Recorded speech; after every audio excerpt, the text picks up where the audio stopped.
Lorsqu'il vint s'incliner devant les tombes du cimetière de Gamart, immortel amphithéâtre d'où les morts regardent vivre cette Tunisie qu'ils défendirent, le maréchal Juin a compté, fraternellement mêlés, les Tunisiens et les Français.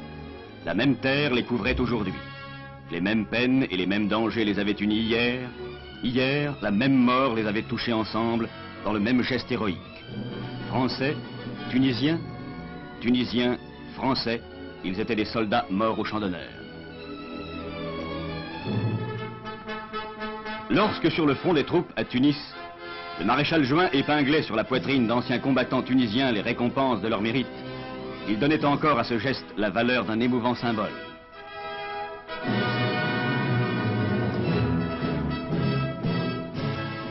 Et quand devant lui défilaient, retrouvant pour une heure leur formation et leur pas militaire, ceux qui avaient été les compagnons des morts de Gamart, ceux qui gardaient dans leur mémoire le souvenir des camarades de rang disparus, qui conservaient peut-être dans leur chair la marque de leur sacrifice, le maréchal Juin pouvait reconnaître dans cette marche grandiose le sens d'une camaraderie forgée dans la sueur et le sang des batailles, et que rien depuis ne pouvait altérer.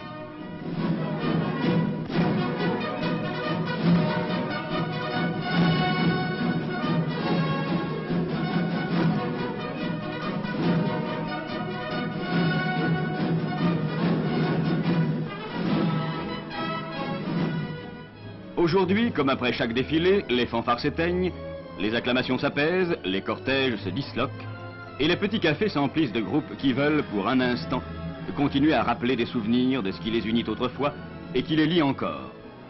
Regardons-les. Ils ont été soldats, certains ont combattu, tous ont servi. Ils sont revenus, leur temps d'engagement terminé.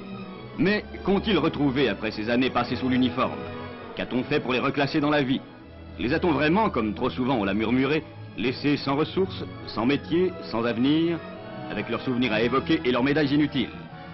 Celui-ci, il a passé 15 ans sous l'uniforme. Il a fait campagne. On le retrouve douanier sur le port, assuré d'une fonction dont il reçoit chaque mois les émoluments, faisant un métier qui assure la vie de sa famille.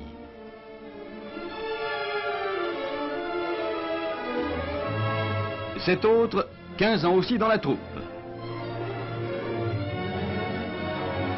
L'ancien Spahi est devenu chaouche dans une administration.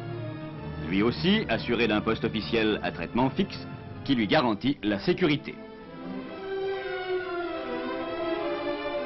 Celui-là, facteur, chaque jour assurant un service public que rétribue régulièrement le gouvernement.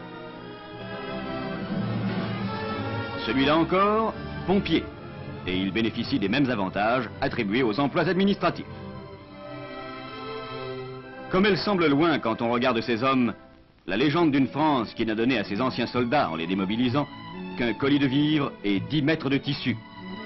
Au contraire, chaque administration ne garde-t-elle pas pour eux certaines catégories d'utilisation? Ne leur assure-t-elle pas une certaine quantité d'emplois réservés?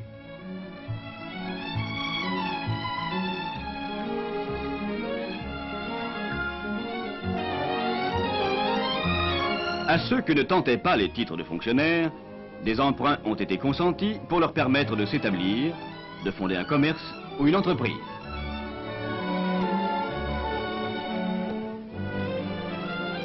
Aux uns encore, des licences de débit de tabac ont été distribuées en récompense de leurs années de service.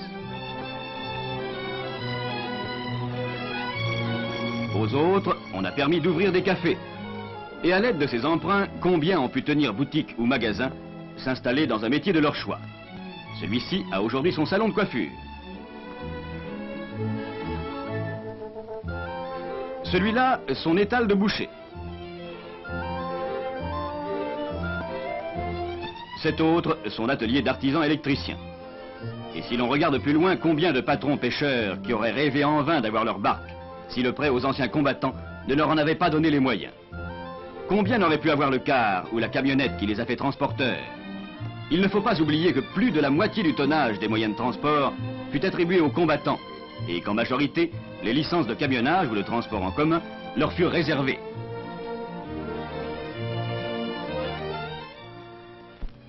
Mais s'il était assez facile d'aménager ce reclassement dans les centres urbains, le problème se montrait plus difficile dans les campagnes.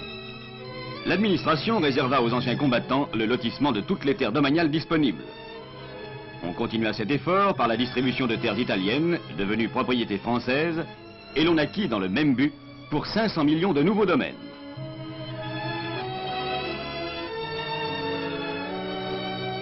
On vit sur tout le territoire de la Régence des milliers d'anciens soldats recevoir un lot de terre qui, du jour au lendemain, les faisait propriétaires d'un domaine suffisant pour les nourrir, eux et leurs familles. Une nouvelle classe naissait dans la paysannerie tunisienne. Celui qui n'aurait été qu'un journalier employé sur le sol d'autrui était appelé à faire valoir son propre champ.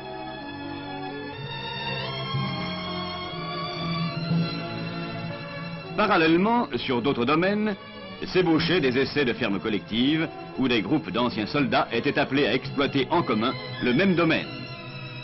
Et des coopératives de culture ont uni les nouveaux tenants du sol pour leur permettre de disposer d'un matériel agricole moderne, promesse d'une prospérité plus large et plus assurée.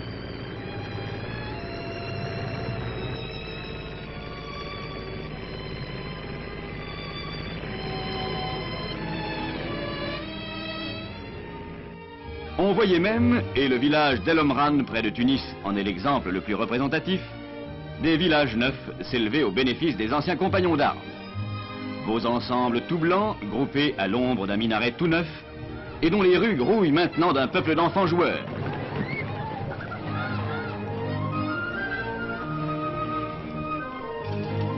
Qui disait que l'ancien soldat s'en allait seul, abandonné, son service terminé?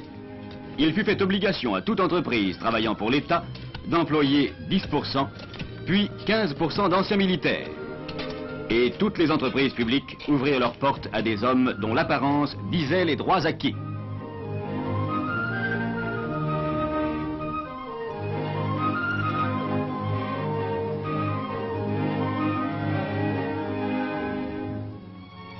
Abandonner l'ancien soldat?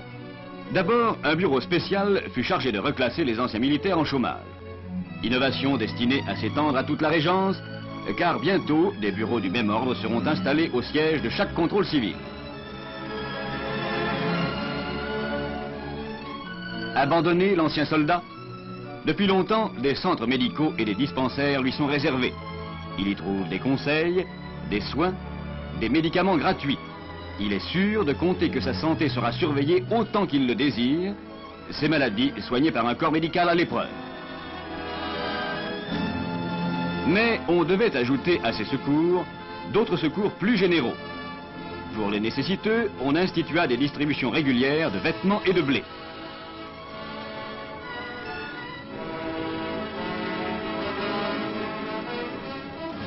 Seul l'ancien soldat? Mais dans chaque centre, le Dar el Askri lui ouvre ses portes sans condition. A-t-il besoin d'un conseil éclairé, d'un renseignement sur ses droits, de l'assistance d'un conseiller juridique, d'un écrivain public? Il trouvera tout cela gratuitement dans cette maison qui est la sienne, comme celle de tous ceux qui portèrent l'uniforme. Il retrouvera là aussi cette chaude amitié qui console et qui soutient, dans cette atmosphère de camaraderie des compagnons d'armes. Ici, toutes les barrières sont supprimées et les classes confondues. Les mêmes souvenirs restituent à tous le même esprit, cet esprit de confiance et de sûreté qu'ils connurent sous les armes.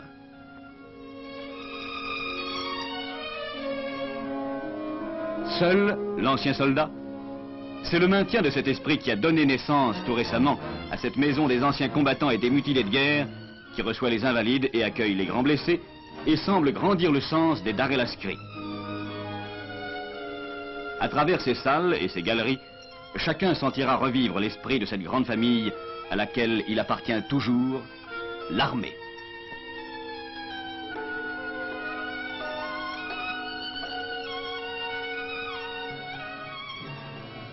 Et c'est encore cet esprit fraternel que traduit le geste du maréchal Juin, posant, voici peu de temps, la première pierre de la cité des anciens combattants. Cette ville qui sera bâtie, aménagée et ornée pour assurer la vie heureuse de ceux qui combattirent. Seul l'ancien soldat? Abandonner l'ancien soldat? Les esprits faussés de quelques-uns ne l'emporteront pas sur les réalités les plus éclatantes. Une fois quitté l'uniforme, loin du fracas des noubas et le martèlement du pas des compagnies, l'armée reste autour du soldat. Elle le garde, elle veille sur lui. Soldats d'hier, soldats d'aujourd'hui, soldats de demain, ils n'ont pas à craindre l'avenir.